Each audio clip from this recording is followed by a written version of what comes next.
the Mendhar intrusion by the Pakistan Army regulars is not the first barbaric provocation that we're talking about. Headlines today now brings you never-before details of another unimaginable brutality by Pakistan.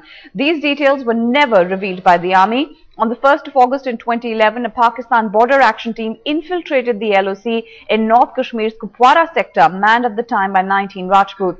At the time of infiltration, 19 Rajputs happened to be handing over charge of the post to the 20 Command Battalion. The Pakistan Army intruders ambushed and beheaded 2 Indian Army jawans, Havildar Jaipal Singh, Adhikari and Lance Naik, Devender Singh, both belonging to 19 Rajput. Their heads were never found, and it was inferred that the Pakistan Army intruders had taken the heads back with them.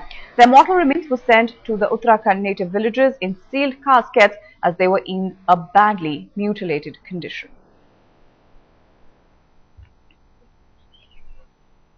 All right, let's get in more from our correspondent. In fact, Shiv Arur, our deputy editor, has been reporting to us on the story. Shiv, take us through the details. It seems August 2011 is something that came forward and showed us this incident, but at that time it seemed it was hushed up.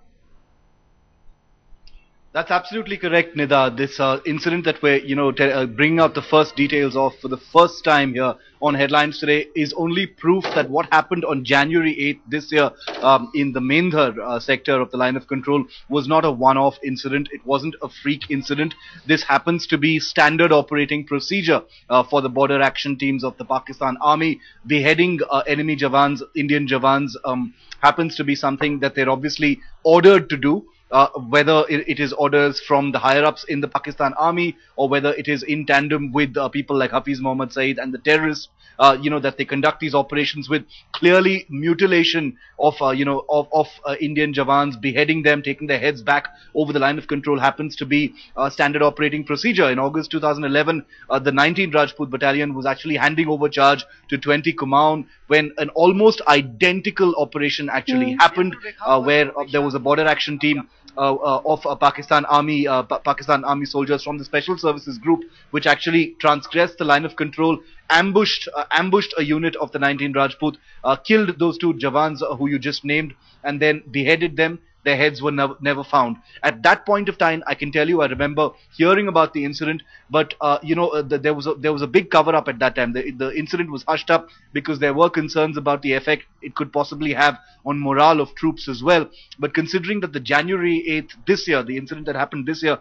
in Mendhar is already public and it has already created such diplomatic tension between both countries, it is only right for us to bring these details out at this point to prove to the world that beheading, mutilation are standard operating procedure for Pakistan Army, and what happened in Mendhar a couple of days ago was definitely not a freak incident. Shiv, stay on with us. Let's also speak to an expert in on this. Let's get in Mr. Alok Bansal, who's joining us on the phone line. Sir, this is not the first barbaric incident that we're talking about. What we got to see recently coming forward, it seems something like this has already happened in August 2011. It had been hushed up at that point in time. The question is, if things had been hushed up, perhaps we wouldn't have seen something like this happen all over again if things had actively been taken up at that point in time. See, the fact is, you must understand that even 2011 incident was not the first one. There have been such incidents happening in the past. If you read Musharraf's biography, he talks when a militant had actually brought an Indian military officer's hat to him and he was rewarded by him.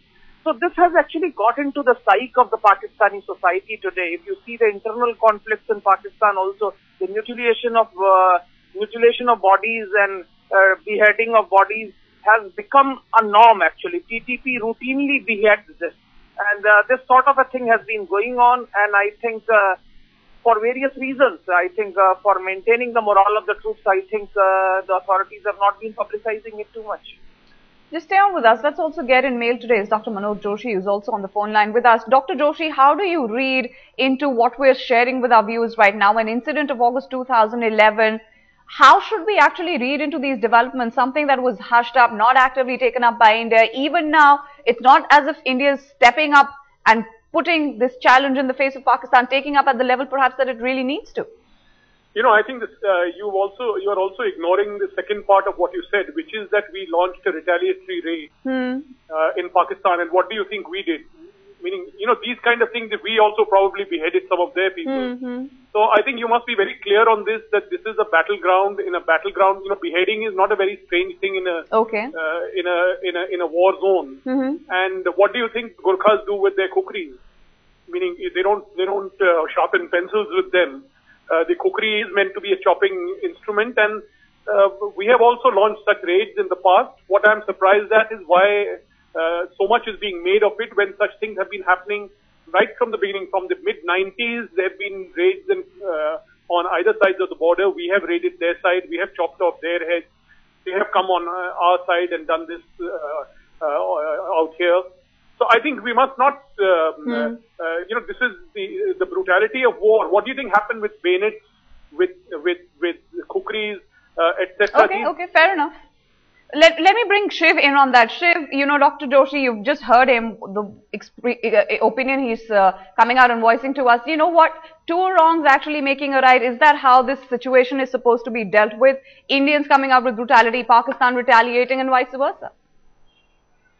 No, Dr. Joshi is absolutely right when he says it's a battleground and, all sorts of things actually happen in the battleground. But there are certain norms as far as these things are concerned. Mutilation of bodies, gouging out eyes, beheading a soldier, torturing him. There are rules against this sort of, conduct. Sure, the kukris are used for a certain thing, but I'm not sure anybody's heard of an instance where Indian soldiers have mutilated the bodies of a Pakistan soldier.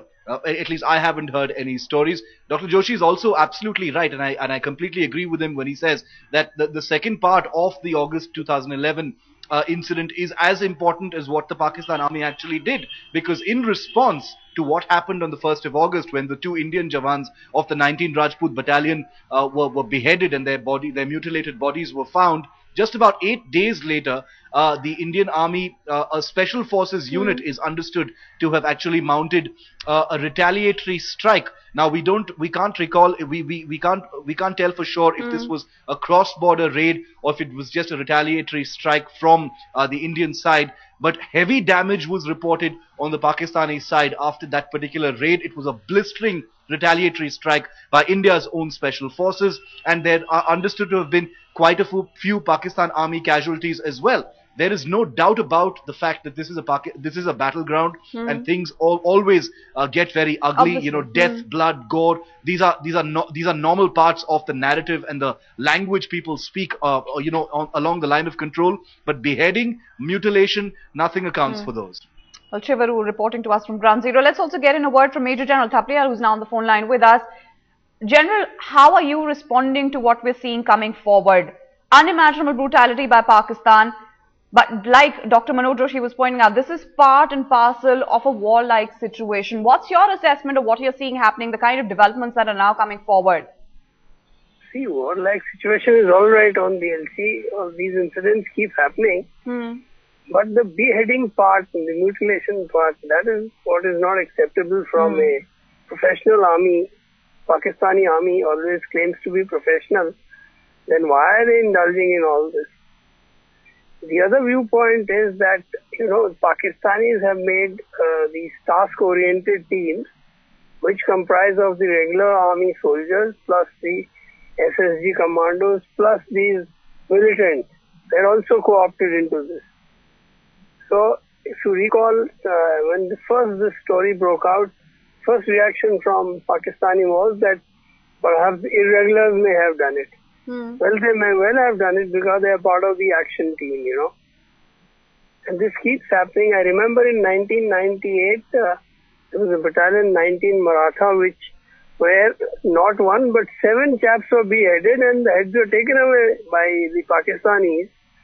And later on, we got these intelligence intercepts to say that they played football with these heads. So these fellows can go to that extent. It is only to be expected. And retaliation always takes place on the border. Retaliation always takes place, but the question is, to what level is one country actually going to go down to come out and retaliate? That's the big question. Shiv, let me get in a last word from you. Are we really hearing the last of these incidents? Because it seems this is something that has been a common occurrence, as it were, really, between India and Pakistan, both sides included. What really happens from this point onwards? We're seeing how India is responding to these developments, but what really happens now? I personally don't think you're going to see an end to these incidents because considering that they're very ingrained and we've demonstrated by this August 2011 story, a general who just spoke said that he's heard of this happening in 1998, and these are just the incidents that have actually come to light, and what we've done here is only bring another one of those incidents to light. Who knows how many incidents there have been of a similar nature which have simply been covered up or, not reported, not made public. The fact is, mutilation, beheading, as the general pointed out, has become part of Pakistani army culture. It's become part of the Pakistan Army's standard operating procedure. Its field manual perhaps even dictates that they ought to mutilate and bring back, head trophies of Indian soldiers. And considering that the Pakistan Army has become, less and less distinguishable from the terrorists who they fund, train and infiltrate into Indian territory, there is no reason to believe whatsoever that this sort of thing is ever going to end, anytime soon at least. Many thanks to Dr. Manoj Joshi, Captain Anil Bansan and also retired Major General Thapliyal who are joining us on the show.